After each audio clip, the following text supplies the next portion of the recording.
In the shadowy waters of coastal reefs, a cuttlefish drifts quietly, its body rippling with color. One moment, it's nothing more than a patch of mottled rock, barely noticeable against the sandy bottom. The next, a sudden flicker pulses across its skin, bold stripes flashing like a warning signal. A passing predator snaps to attention, fixating on the high-contrast display. But by the time it lunges, the cuttlefish is already gone, gliding away under a cloak of muted tones that merge perfectly with the sea floor. This remarkable disappearing act is more than camouflage. It's a masterclass in physical misdirection.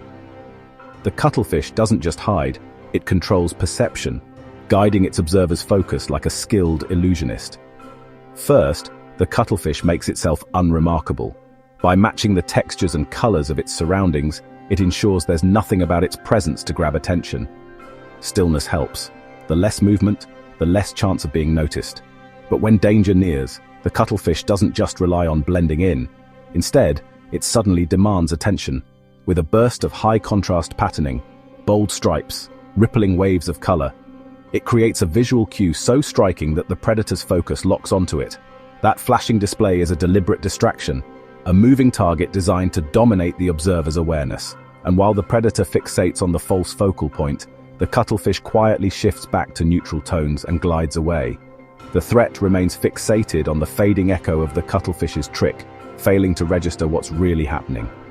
The brilliance of this strategy lies in how instinctive it feels. Like the predator, we're hardwired to focus on what's loudest, brightest, or most exaggerated, the thing that seems to matter. Physical misdirection exploits that reflex, turning our own instincts into blinders. That's why spotting misdirection, whether in a magic trick, a conversation, or a high-stakes decision, requires more than just sharp eyes. The key isn't to resist looking at what's obvious, that's nearly impossible. Instead, the trick is to widen your awareness. While your focus naturally locks onto the most dramatic element, take a mental step back and ask yourself, what else is happening right now? What's quietly unfolding just outside my attention? The cuttlefish survives because it understands what its predator expects to see, and manipulates that expectation to its advantage.